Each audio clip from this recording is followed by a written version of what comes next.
there are requirements to become a joint sponsor or a sponsor. So to sponsor a beneficiary or family member, you have to meet certain criteria, okay? Now, one of those criteria, actually, let's just talk about those criteria. You have to be at least 18 years of age. You have to be either a U.S. citizen or permanent resident and have a domicile in the United States. Okay, those are the requirements. USA Mon. Good morning, my beautiful people. This is John from USA Mon. Welcome back to Sunday Talk. Today's episode is going to be episode 206. We're going to cover some questions I received from you guys. Only 5 questions. I have a powerful and positive code for you. We're going to talk about NVC update of this week, and also I have a question that can help you in your I-130 process. Okay, just basically a tips. I will call it tips instead of question. Okay, so guys, before we start today's video, I want to wish you happy Sunday. I hope your day is going well. If you discover me for the first time, my name is John. My main goal is to help newcomers, permanent residents, and also U.S. citizens regarding the I-130 process. We talk about different topics, like different immigration topics, and any topics that will help newcomers to have a better life here in the United States of America. So, guys, without further ado, let's start with the powerful and positive quote for you that I have for you today. But I just want to remind you that whatever advice I provide here is not legal advice. If you want legal advice, you need to talk to an immigration lawyer or attorney. Okay, so let's start with the quotes. Today's quote is coming from Lyndon B. Johnson. Here is the quote. Yesterday is not ours to recover, but tomorrow is ours to win or lose. Yesterday is not ours to recover, but tomorrow is ours to win or lose. Yesterday is gone. You don't have to dwell in yesterday. Yesterday is gone. The past is gone. But we have something to gain tomorrow. We have something to lose tomorrow. So tomorrow is what we have to face. We don't have to face yesterday. And I think it's a very powerful quote.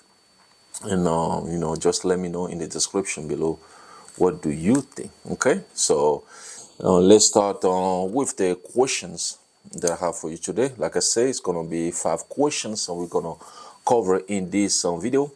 The first one is coming from Jasprit Kaur, NM1MC. Here is the question.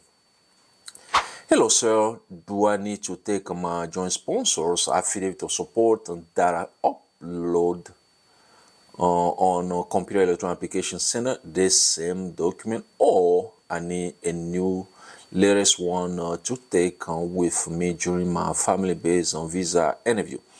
Well, thanks for the question. Okay, normally on NVC, they say that you have to take a copy of every document you submit to through Computer Electronic Application Center to the interview. And they say that you don't have to take the affidavit to support, a copy of the affidavit to support, or any supporting document to the interview. But here is the thing. If the U.S. consulate send you a list of the document you have to bring to the interview, and among the list, there is the affidavit of support, supporting document or financial document, stuff like that. You have to take it to the interview. But they don't ask you to take the affidavit to support, a copy of the affidavit to support itself or to the interview, because they have access to all those information. Okay, but the supporting document, affidavit to support, supporting document, like financial document, they can ask you to bring another one, especially if the one you uploaded it been expired, but it been a while since you upload that. They might ask you to bring a new document just to see that the petitioner is still making money to assist you, the beneficiary, once you get to United States of America. Okay, let's go to question number 2. This one is coming from Bella EBCGU. Here is the question. Hello, can my aunt sister of my dad be our joint sponsor. We apply for CR1 visa. Well, thanks for the question. So, there are requirements to become a joint sponsor or a sponsor. So, to sponsor a beneficiary or family member, you have to meet certain criteria, okay? Then one of those criteria, actually, let's just talk about those criteria. You have to be at least 18 years of age. You have to be either a U.S. citizen or permanent resident and have a domicile in the United States. Okay, those are the requirements. So in your case, if your aunt or your aunt meets those requirements, she can, become your joint sponsor. Okay. All right, guys, let's move to question number 3 here. If you like the video so far, please give a thumbs up. That will help the video, okay? So a lot of people, and share it as well. That way a lot of people can benefit from it. And the third question is coming from Zizu Uvevo 4366. Here is the question. Hello, sir. I live in Turkey about 5 years ago, and I only have the police report that was issued when I was a resident in the country. What do I do? Thank you. Well, thanks for the question. So, for police clearance certificate, since you only have the police clearance certificate from Turkey, you have to make sure that police clearance certificate PCC is still valid. If it's not valid, you have to renew it, okay? Because you have to renew your PCC before you go to your interview. Now, for police clearance certificate, you have to provide a PCC for every country you live in when you were 16 years old. And if you live in that country more than 6 months, you have to provide a police clearance certificate of those countries. So I don't think that's the only country you live in. If that's the only country, that's fine. But if not, you have to provide the police clearance certificate of other countries as well. Okay? So guys, let's move to question number 4. This one is coming from Mabry Berhan. Here is the question. Quick question, brother, and thank you for the information. My question is, if my wife lives in Uganda, but her interview is in Kenya, therefore, can her medical exam be done in Uganda with an embassy approved doctor? Well, thanks for the question. So this question, I don't know the answer for sure. But for me, if the person lives in Uganda, it's better for the person to do the medical examination there, or from approved clinic or US approved clinic or doctor with those people, right? And then she can go to the interview in Kenya. That's what I thought. That's what I will do myself. If I live in one country, but I will go to the interview in another country, I will do the medical examination in the country where I live. Okay, but with that being said, you need to contact the U.S. consulate, okay, for clarification. They will tell you exactly what you need to do, okay? But, like I say, I never been in that situation before, and if I will do it, yep, I will, like I say, I will do the medical examination in the country where I live, and then get all the exam results, and then take it to the consulate to the interview in another country, okay? But again, I don't want to repeat myself here, but contact the U.S. consulate for more clarification. All right, so let's move to the last question of today's video. This one is coming from Om Shalom Nadi 486. Here is the question. Hi, brother. Do parents of a petitioner have to know address in details, include zip code and street name of where they are planning to live in USA? Thank you so much. Well, thanks for the question. So I think the person is asking this, in case, when their parents or her parent or his parent don't, go to the interview. Okay, so if the parent go to the interview, they ask them, where you gonna live in the US? What I will live with my daughter, I will live with my son, what city and state? Well, can say Bronx, New York, or Miami, Florida, stuff like that. But they have to know like a specific address, like 5433 Main Street, Miami, Florida, stuff like that. I don't think it's necessary. I mean, you can give them those information in case they have to fill up something at the airport and stuff like that. But other than that, for the interview itself, I don't think it's necessary. I don't think it's necessary. At least city and state will be fine, and the interviewer will have those information in front of them anyway. They won't ask them to give them like a detailed address. I don't think so. Okay, so guys, now let's move to the question. We're gonna actually the tip, I will say, that I have for you today. A financial sponsor must be at least 21 years old and either a U.S. citizen or lawful permanent resident. True or false?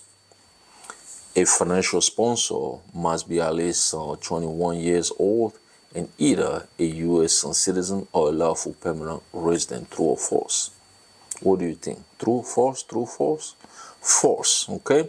A financial sponsor must be at least 18 years old and either a U.S. citizen or lawful permanent resident, okay? In order for somebody to sponsor for you, whether it's a joint sponsor or the principal sponsor, that person has to be at least 18 years old, be a permanent resident, or U.S. citizen, okay? Yes. All right, now let's move to NVC update for this week, or just for some of you guys who didn't have a chance to check on NVC website regarding the cases, document, and queries they're working on this week that is ending. Well, this week NVC announced on the website that they are working on cases they received from USCIS on June 27, 2023. They will send your case to actually they will create a visa case for you. Okay, they create a visa case and then send you a welcome letter. And then in the welcome letter you will see all your login credentials to log into NVC systems, and then pay fees and submit different documents. Once you submit those, they will review everything. On their website, they announced that they are reviewing the one some of you guys submitted on July 17, 2023.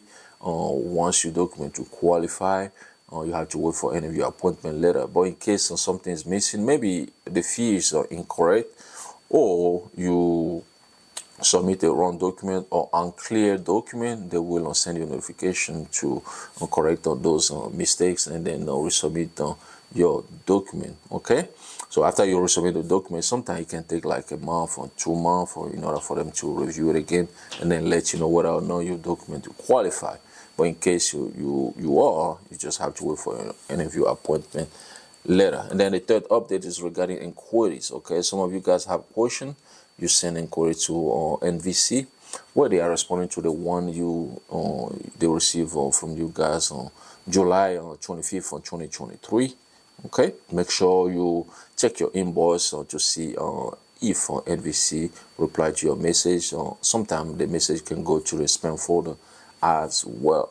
So those are the 3 updates regarding NVC. And next week they're gonna have a new update, and eventually I will let you know on Tuesday. Okay, so guys, basically that's all I have in this video. We cover all those 4 things I want to cover. NVC update, the tip that I have for you regarding I-130 petition, the powerful code, and also the 5 questions we want to cover in this video. I hope you learned something from this video. If you do, and you know somebody who will benefit from it, go and share with that person. If you like the video, click on the like button. If you want to be notified every time I have a new video, click on the bell. If you want to subscribe to this channel, well, click on the subscribe button. It's right here below this video. Click on it. It's free. If you want to support the channel, we have a USA Monde shop. You can see the shop. We have some t-shirt there. You just click on the link below to go to the shop and purchase at least 1 t-shirt to support the channel. Once again, my name is John. Thanks for watching. Whatever you do today, do it peacefully, no stress.